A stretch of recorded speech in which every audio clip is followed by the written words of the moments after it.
सिडकोच्या अतिक्रमण विभागानं गेल्या काही महिन्यांपासून आपल्या तोडक कारवाईमध्ये वाढ केल्यानं अनधिकृत बांधकामं करणाऱ्यांवर वचक बसलाय।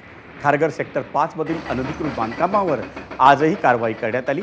या परिसरात जवळपास 100 खोल्या या अनधिकृतपणे उभारण्यात आल्या होत्या।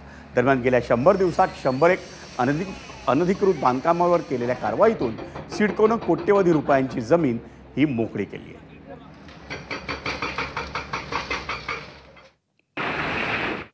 सिडकोच्या माध्यमातून अतिक्रमण विरोधी कारवाई जोरदार राबवण्यात आलेली आहे। मी सध्या खारघर सेक्टर 5 या ठिकाणी आहे। तुम्ही पाहताय की मोठ्या प्रमाणामध्ये या ठिकाणी अनधिकृत बिल्डिंग ही उभा करण्यात आली होती। जवळपास 100 रूम आहेत ह्या इमारतीमध्ये काढण्यात आल्या होत्या।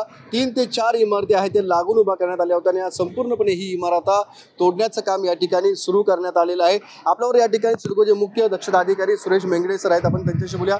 सर, कारवाई करण्यात आलेली आहे, कशा प्रकारची कारवाई आहे? ही एक हा जो सिडकोचा स्वतःच्या मालकीचा प्लॉट आहे आणि हा आमच्या नावावर आहे। सोशल फॅसिलिटी प्लॉट आहे, हा लोकांच्या उपयोगीकरतासाठी रिझर्व आहे आणि या प्लॉटवर यांनी 2015 साली सुद्धा याप्रमाणे इथे बांधकाम केलं होतं। एबीपी माझा, उघडा डोळे बघा नीट।